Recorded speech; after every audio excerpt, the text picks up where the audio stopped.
In the first 5 videos in this series, we talked about the basics of attachment theory, why dependency on your partner is healthy, how to identify your attachment style and the attachment style of the people that you date, and we went into detail about the anxious and avoidant attachment styles. In this video, we'll dive into the secure attachment style, including what traits it has, how to find a secure partner if you're looking for one, and the warning signs you need to watch out for if you're secure to make sure you don't wind up stuck in a bad relationship that could change your attachment style for the worse. And if you have one of the insecure attachment styles, make sure you keep watching because we'll discuss how you can develop a secure attachment style yourself, which will make all of your relationships so much happier and easier. Research consistently shows that the best predictor of happiness in a relationship is a secure attachment style. People with a secure attachment style are more satisfied with their relationships than the other styles and have higher degrees of commitment and trust. These values stay high for people with a secure style, while they tend to diminish as the relationship progresses for the other styles.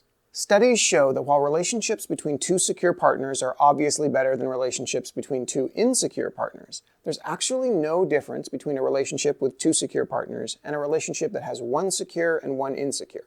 This is because secure people lift their partner's relationship satisfaction and functioning up to their own level. Being with a secure person makes you more secure, which is why it's so important for anxious and avoidant people to find a secure partner. You cannot identify secure people by their personality, charm, or self-confidence. They can be quiet and nerdy or the life of the party. They may have had a happy childhood or a very difficult one. They come in all types. One thing you'll notice about secure people is that they respond to attacks with calm compassion. When one partner attacks an insecure partner, the insecure partner gets defensive and fights back. When a partner attacks a secure partner, the secure person seeks to discover the real problem that caused the attack and address it without getting defensive. Secure people feel less threatened than other types. They're confident that their partner loves them and will be there for them, and they're comfortable sharing their feelings and expressing their love. Because of all this, they find relationships to be easy and enjoyable. The idea that relationships are hard work is something that secure people can't relate to. Here are some more characteristics of secure partners. They're comfortable with closeness and don't mind feeling bonded to someone else. They're not worried they won't be loved like someone with anxious attachment, nor do they feel the need to pull away like someone with avoidant attachment. They assume their partner's intentions are pure and that they're loved. This causes them to not hold grudges and to simply communicate when they think something negative just happened. They feel responsible for their partner's well-being. They act with their partner's best interest in mind without playing games or getting defensive even in the midst of an argument. Finally, they're effective communicators that are able to express their needs and seek to fully understand their partner's needs as well. They don't dismiss their partner when they don't understand something, but seek clarification instead. If you've only ever had insecure partners, there are 3 things that secure partners do differently that you may not be able to fully appreciate because you've never experienced them. First, a relationship with a secure person avoids the relationship dance where one partner tries to get closer and the other partner pulls away. This happens all the time in relationships where one person is avoidant, and if you've only ever dated avoidance, you may not realize how different life is when this doesn't occur. Second, they're able to sensitively discuss emotions with their partners.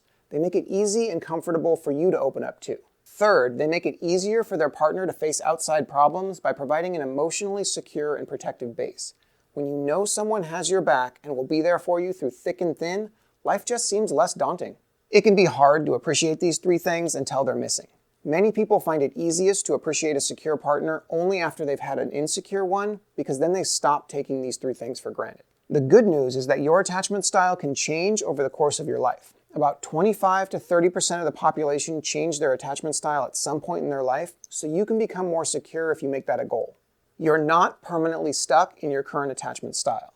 Consciously focusing on secure principles, trying to behave like a secure partner for your partner, and dating a secure partner will all help you move closer to a secure mindset. If you want to provide a secure base for your partner to feel comfortable, research has shown 3 specific behaviors that provide this. The first is to be encouraging. Your job is to bring them up and boost their self-esteem, not to tell them that their goals are too unrealistic and not worth doing.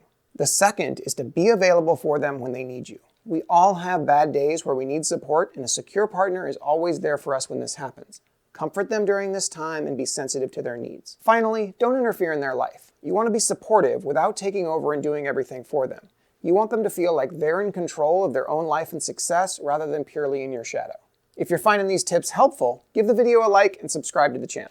So if those are the 3 main ways to be a secure partner, what are the things we want to do to find a secure partner? The first is to pay attention to the red flags. Go back to the anxious and avoidant videos and pay close attention to the bad behaviors these types exhibit in a relationship. The earlier you can identify people that won't meet your needs, the easier it'll be to move on. On that note, clearly express your needs from the beginning. The earlier you can communicate what it is you want and need from a partner, the earlier you can find out if the person you're currently seeing has any intention of meeting those needs. Realize that there are plenty of potential partners out there and expect to be treated with love and respect. You don't need to stay with a bad partner because finding love is hard. Love is everywhere, and there are countless people out there willing and able to meet your needs. Finally, don't take the behaviors of others personally. If your date treats you poorly, that's a reflection on them. It isn't about you, and you don't need to take it as a sign that you're unworthy or unlovable. A secure person believes that there are plenty of potential partners out there willing and able to love them. They expect to have their needs met and lose interest in people that don't fulfill them. Playing games, like waiting to call or delaying a response in a text, turns them off rather than drawing them in. Unlike anxious people, they're not attracted to the highs and lows of being in a relationship with someone that keeps them guessing all the time. Unlike avoidance, they're not distracted by fantasies of the one, and they don't pull away when people get too close. Believe it or not, there are actually people out there that if you don't call them the next day, will drop you as a potential partner because it's clear that you're not going to meet their needs.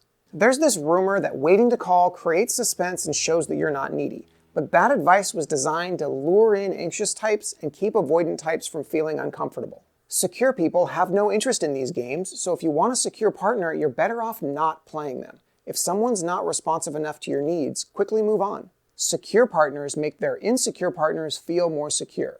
When problems start to arise, they naturally know how to soothe their insecure partner. A pitfall to watch out for if you're secure is that secure partners can get stuck in bad relationships because they view their partner's well-being as their responsibility, and so they don't want to leave them when their partner's going through a hard time, which may well last forever. Secure partners are also the type most likely to forgive their partner's wrongdoings and to assign relatively benign explanations to their partner's hurtful actions.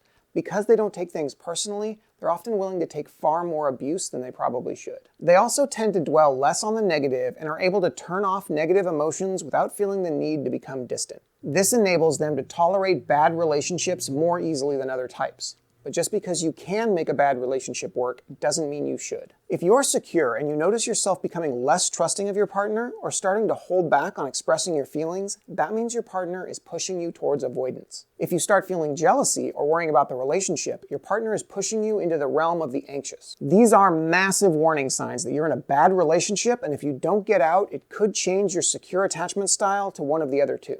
You're not obligated to stay with a bad partner. If you've made the effort to be happy and it still isn't working out, it's okay to move on. How are you going to use the advice in this video? Tell us about it in the comments below. In the 7th video in this series, we'll talk about the anxious avoidant trap and why people with those two attachment styles always end up finding and dating each other. So keep watching.